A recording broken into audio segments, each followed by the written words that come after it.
out of this investment from Goldman and Galaxy, aside from money? No, actually, it wasn't about the money. It's much more about the strategic nature of this. So, institutional custody is something we've been talking about as a big missing piece. Today, most people are holding their assets on exchanges. That's not the same model we use with any other asset class, and yet that's what we do in crypto. So BitGo's been working on changing that infrastructure for some time. Goldman and Galaxy are coming in. They're looking for that as well. They scoured the landscape. They found us. I'm happy to work with them. Can you just define what you mean by institutional custody clients? Right. So when you think about custody for your own assets, that's your choice of what you do with your money. You can put it in your wallet, you can cash your paycheck, you can put it in your mattress, you can put it in your bank. It's up to you, it's your money. Nobody else cares.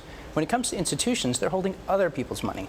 When you're holding someone else's money, we've always held a much higher bar for what those custodians are doing, right?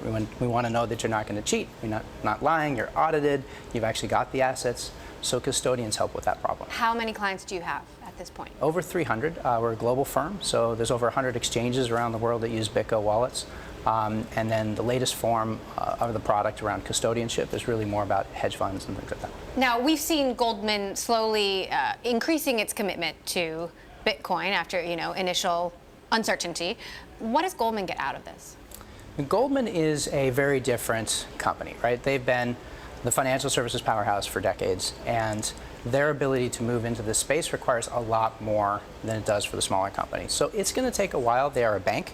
They are under more regulatory scrutiny from a number of different regulators than BitGo is. So it's going to take them time to fully get in. How much is your business compromised by just the amount of shady practices and misinformation in the industry in general?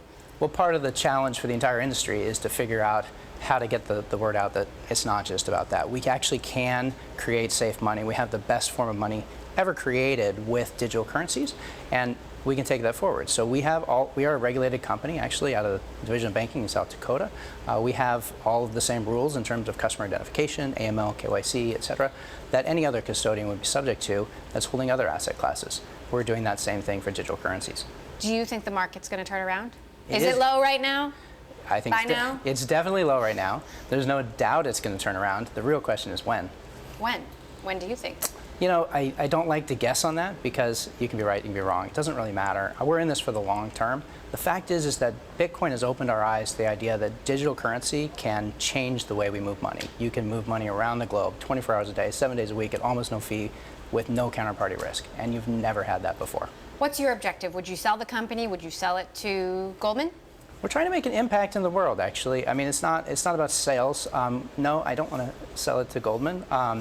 The idea here is like we're building new product that's going to enable new things. We can change the way the financial system works, and marrying Silicon Valley with Wall Street, which is what we've kind of done here a bit, is going to allow us to learn from what they've been doing over the last decades, and then hopefully also bring some of the innovation that comes from Silicon Valley type companies.